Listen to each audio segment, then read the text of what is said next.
Sa lain usab nga higayon, subli nga gipakita sa China ang laing agresibong aksyon kontra sa Pilipinas diha sa gikasungian nga West Philippine Sea kun South China Sea. Sa official statement nini ning labing ulahi, hugot nga gikondena sa National Task Force for the West Philippine Sea ang lain usab nga pagpangharas sa China Coast Guard o Chinese Maritime Militia Vessels. Ning higayuna sama sa nang labay mga pagpangbuli kanato sa China, gibabagan, gibombahan ug water cannon singon man gidasmagan pagyud sa mga Tsino ang iyanong Philippine vessels sa Philippine Coast Guard o sa Bureau of Fisheries and Aquatic Resources na naglawig lamang niadtong tungura sa may Panatag Shoal kun Baho de Masinloc o Scarborough Shoal on official mission. Solamenteng tumong lamang untas mga Philippine vessels netong higayuna ang pagtunol o humanitarian assistance sa mga mangingisdang Pinoy sa nasangpit nga area nga taud-taud nang gikonsidera sa Pilipinas nga traditional fishing ground bisan pa man sa atong mga katigulangan kaniadto.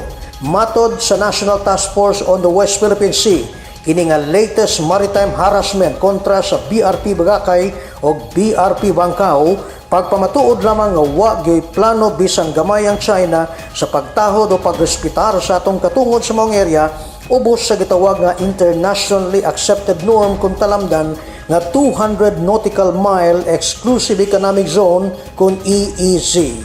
Sa susamang pamahayag gitataw sa Pilipinas nga taliwa ning padayong pagpangbuli sa China kanato, padayon kitang musunod sa malinawong proseso sa maritime conflict resolution nga gilatid kini diha sa rules-based international law sama sa United Nations Convention on the Law of the Sea kun UNCLOS yun man sa 2016 arbitral ruling nga pabor sa atong pagpanagiya sa maong porsyon sa kadagatan.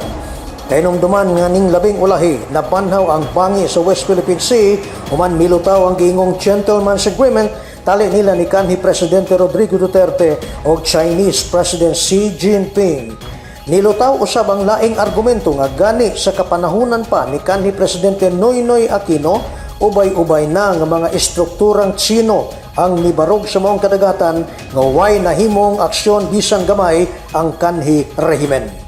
Alang sa Newsline Philippines, June Duterte, stay safe.